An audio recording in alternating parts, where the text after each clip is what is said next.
There's a place I know in North Mayo, hidey-diddle-diddle-do. Take me if you like on the back of the bike, hidey-diddle-diddle-do. There's a pub not far where your head jar, hidey-diddle-diddle-do. Hooray, hooray, it's creamery check day, hidey-diddle-do. Hooray, hooray, hooray, diddle-diddle-diddle-diddle-diddle-diddle-diddle-diddle. Hello? Hello? Am I through? Hello. This is the manager of the Ayatulla Céilí band speaking. I'm ringing about the concert on Sunday. What? No, the concert on Sunday that you booked us for. What? Well, all I know is that you phoned us up in the office here and you booked the Ayatulla Céilí band for a concert for Sunday night. What? Well, I don't know about that. All I know is we're booked and all I want to do now is finalise the programme for the concert. We want to be on in the first half and we're playing 3 reels. The Ayatullah's Return, the Shah's Lament and the Humours of Tehran.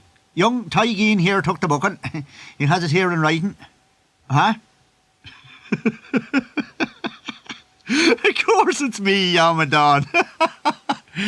Oh, yeah. Listen, I was down home at the weekend. What? No, there wasn't much stirring in Ballykilferret itself, but it's all go at the Bather Meinhof rooms in Ballygrapple. They finished the new place for the cabaret across the road, the Che Guevara room. So I'd say the crack will be mighty when it opens up. Oh, listen, while I think about it, Faulkner didn't get that job, the security one in the Faith and Fatherland bar in Cricklewood after all. Aye. No, apparently what happened was that they told him that he'd have to fill in a questionnaire, and he went outside and beat up the doorman.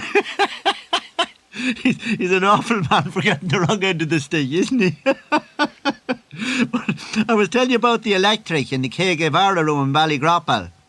The terrible trouble with that, you know.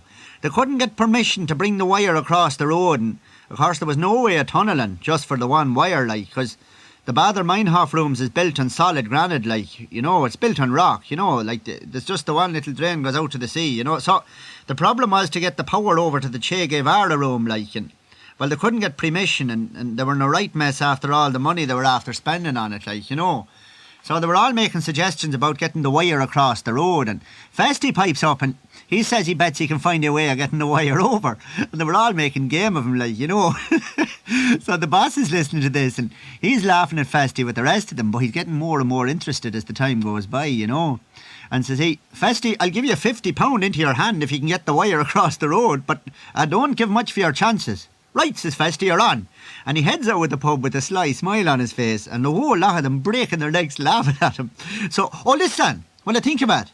I ran into the sailor Mulrowan over the weekend too. God, he's gone horrid bad on the drink altogether. I was talking to him for a while and says Sailor, would you not cut down on the drink for a while? You'll kill yourself the way you're going. And the sailor starts crying and saying, sure, I'm nothing else now. I've nothing else now that she's gone. I don't even bother to dress myself properly now. Sure, I've no one to dress for. I've nothing left now that I've lost the old sheet anchor. And of course, I was getting fascinated, like I'd never heard him mention a woman before in his life, and no one's ever seen him with a woman either. And I said, sounding him out, like, you know, Sailor, who is this woman you're talking about at all? And says Sailor, the old sheet anchor's gone. I've nothing to keep myself decent for. And I was getting more and more interested in this sheet anchor, because I knew he was at sea when he was a young fella. And he tells me that he was in love with a Malayan lassie in Singapore in 1938, and she walked out on him after 2 weeks. God, Sailor, says 41 years is a long time to be on the beer over a woman. It is, says the sailor, and he's starting crying again. Why are you crying for now, Sailor, says I. Says he, oh, he says, what's more than me now is that I can't even remember her bloody face. But anyway, I was telling you about Festy and the Che Guevara room in the electric. Well, anyway, Festy comes back into the Bather Meinhof rooms, and what has he but a great big nylon fishing line with a little lead weight on the end of it, and they're all pulling his leg about going dryland fishing, and he marches into the gents and slams the door. Well, he's in and out with the gents all bloody day. And they're all making game of him, and what they're saying about Philommene's cooking is nobody's business. So, listen, I meant to tell you, I found out the full story about what happened to Norbert and Whalroon, and how Norbert got the broken shoulder and Whalroon broke his ankle. No, apparently they were so bad on the drink that they signed themselves into St. Grapnel's for the dry out, and Festy went to visit them and smuggled drink into them, and of course the two of them was Mogalyore, and he was only gone when they decided to break out. Well, apparently they climbed up on the huge gate that's beside the laundry, the one with the barbed wire on it, you know it, and they dropped about 20 feet into the road.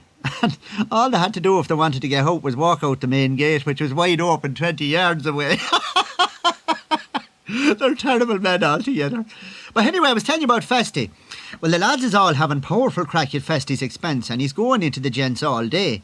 But as the day wears on, he's beginning to develop a sly little smile and a queer light in his eyes. And the next thing, he heads over the road to the Che Guevara room. Well, he's only gone 5 minutes when he sends for the boss. And of course, they all go over with the boss across the road. And there's Festy, and he in all his glory, and he purring like a fed cat. "What the hell's the matter with you?" says the boss.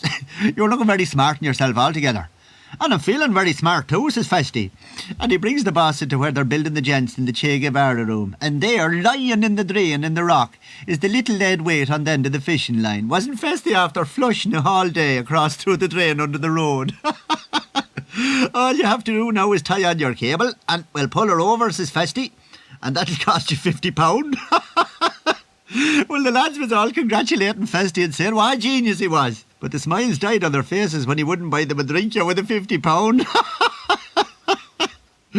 Oh, well, listen, you've wasted half the day burning the ear off me with your chatter. Listen, I'll have to hang up now.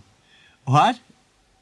Okay, right, I will. Okay, yeah, cheerio, so.